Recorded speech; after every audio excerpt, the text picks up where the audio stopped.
शुरुआत करते हैं दिल्ली विधानसभा चुनाव के साथ। दिल्ली विधानसभा चुनाव में ओवैसी और उनकी पार्टी ने जिन दो दंगे के आरोपियों पर दांव लगाया है, वो दोनों अब चुनावी प्रचार के लिए मैदान में उतर गए हैं।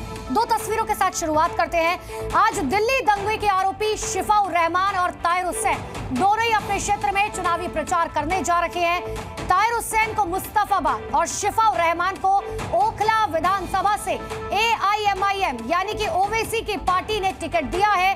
दोनों ही आरोपियों को जब उम्मीदवार बनाया गया, वो जेल में बंद थे। दोनों ही आरोपियों ने कोर्ट का दरवाजा खटखटाया। उन्हें प्रचार के लिए हालांकि कस्टडी पैरोल दे दी गई है और आज दोनों ही प्रत्याशी चुनावी मैदान में उतरकर चुनावी प्रचार करते हुए नजर आएंगे।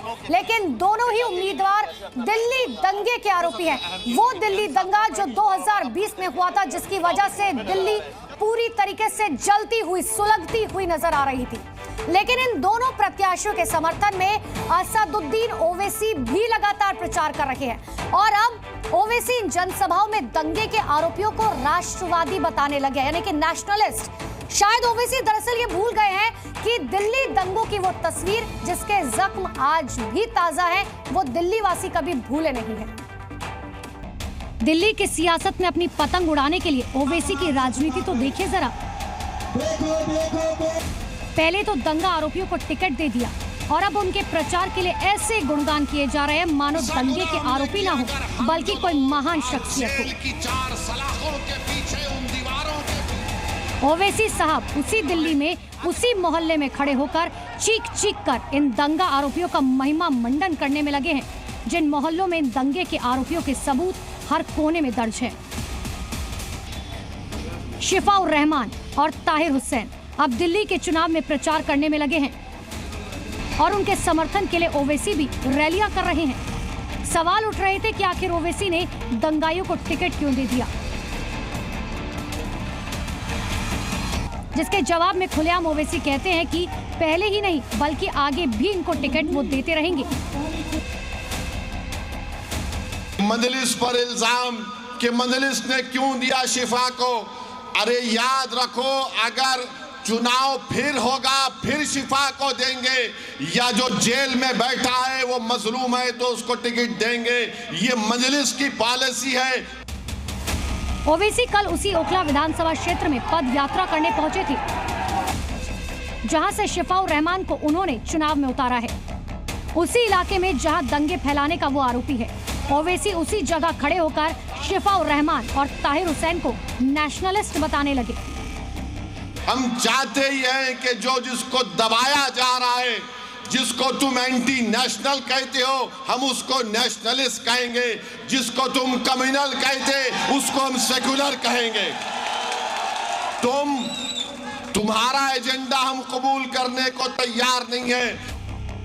ओवैसी जिस शिफाउर रहमान को नेशनलिस्ट बता रहे हैं, दरअसल उस पर UAPA का केस लगा है, जब इसी शिफाउर रहमान पर दंगे भड़काने का आरोप लगा था। दंगे प्रभावित इलाके की CCTV फुटेज में वो दिखा था, जिसकी वजह से उत्तर पूर्वी दिल्ली दंगों की आग में जल उठी थी। लेकिन ओवैसी दंगे भड़काने को प्रोटेस्ट के नाम पर छिपाने की कोशिश कर रहे हैं। अरे केजरीवाल, तुम्हारी जबान पर शिफा का नाम क्यों नहीं आता? तुम्हारी जबान पर ताहिर हुसैन का नाम क्यों नहीं आता? तुम्हारी जबान पर सैफी का नाम क्यों नहीं आता? अरे क्या जुल्म किया था इन्होंने। एक जालिम हुकूमत के काले कानून के खिलाफ एहतजाज हुआ था। वो एहतजाज भारत की तारीख का एक तारीखी सुनहरा एहतजाज था। बात सिर्फ शिफाउर रहमान तक सीमित नहीं है। ओवैसी एक और दंगे के आरोपी के लिए धुआंधार प्रचार कर रहे हैं। वो है ताहिर हुसैन। वो ताहिर हुसैन जो मुस्तफाबाद से चुनाव लड़ रहा है और जिसकी तारीफों के पुल ओवैसी बांध रहे हैं। लेकिन ओवैसी को अपने इस लीडर के वीडियो नहीं दिखते, जिसमें इसी ताहिर हुसैन की छत पर बम और पत्थर रखे थे। खुद वो उसी छत पर नजर आया था। पूरा दंगा उसी के घर से ऑपरेट किया गया था। और तो और दिल्ली दंगों का मुख्य आरोपी है, जिस पर मर्डर के चार्ज लगे हैं। लेकिन ओवैसी उसे काम का रहनुमा बता रहे हैं। यहाँ के नौजवानों ने देखा कि जब बुरा वक्त आया था, तूफान थी, आंधी थी, खाक और खून के दरियाओं में हमको डुबाने की कोई कोशिश कर रहा था, अगर कोई मर्द मुजाहिद बनकर शाम में खड़ा था फिरौन के, तो उसका नाम ताहिर हुसैन था। साल 2020 का दिल्ली दंगा ना तो देश भूला है और ना ही दिल्ली को फिर से दंगे की प्रयोगशाला बनने देना कोई चाहता है, लेकिन लगता है ओवैसी ने मुस्लिम वोट बैंक के लिए कुछ भी करने की जिद पाल रखी है और इसीलिए अपने दंगा आरोपी उम्मीदवारों को वो डिफेंड कर रहे हैं और अब तो उसके ये दंगा आरोपी चुनावी मैदान में उन्हीं गलियों में वोट भी मांग रहे हैं। उनका बहुत बहुत शुक्रिया, उस पार्टी बहुत बहुत शुक्रिया AMM का कि उन्होंने हम पे भरोसा जता के हमें टिकट दिया और यहाँ लड़ने की, आइन के मुताबिक लड़ने की हमें इजाज़त दी।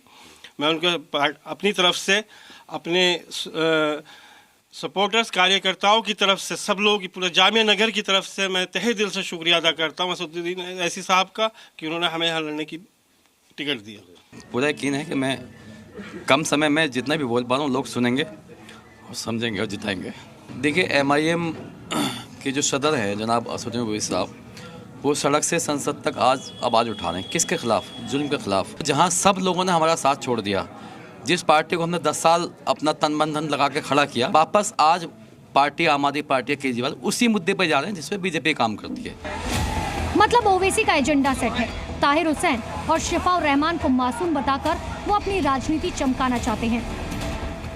उनको मेमोरी लॉस ऐसा हुआ है कि उन्हें इन दंगों के आरोपी के दाग भी अच्छे लगने लगे हैं, लेकिन दंगे के आरोपियों का ये महिमा मंडन दिल्ली वालों को कितना रास आया, ये सब कुछ तो 8 फरवरी को साफ हो जाएगा।